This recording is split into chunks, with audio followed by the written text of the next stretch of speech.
جب حضور علیہ الصلاۃ والسلام نے نبوت کا، رسالت کا منصب سنبھالا تو آپ نے پہلے علی الاعلانیہ دعوت نہیں دی، وانذر عشیرتک الاقربین، سب سے پہلے اپنے اعزا اقارب، اپنوں کو دعوت تبلیغ، دعوت اسلام دی۔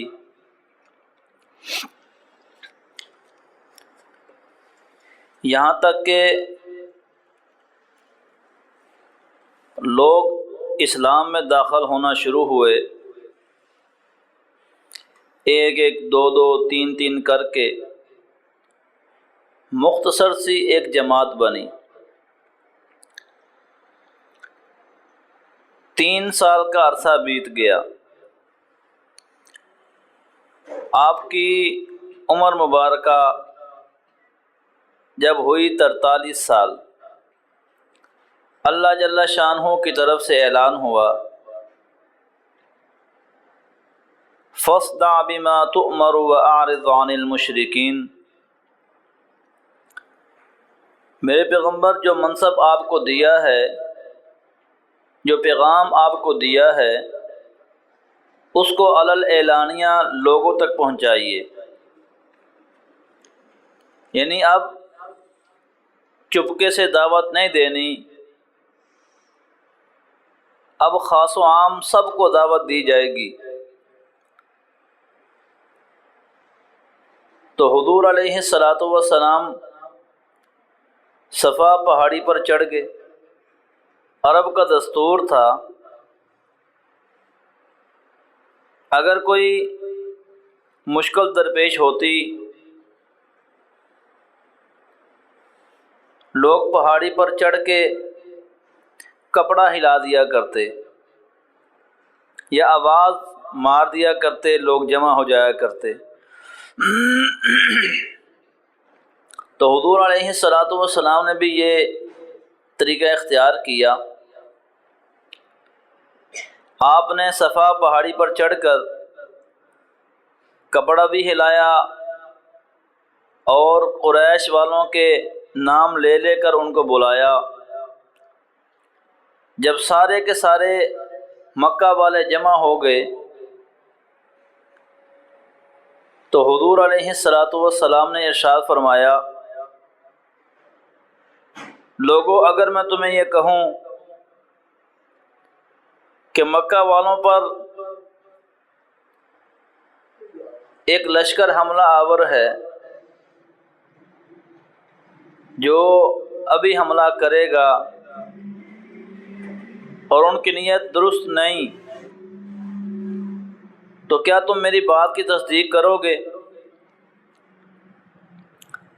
ابھی حضور یہ بات ارشاد فرما رہے ہیں، بعض لوگوں نے ایڑیاں اٹھا اٹھا کر پہاڑی کے اس اوٹ دیکھنا شروع کر دیا کہ شاید حقیقت ہو، کیونکہ ان لوگوں نے حضور علیہ الصلاۃ والسلام کی زبانی کبھی جھوٹ نہیں سنا،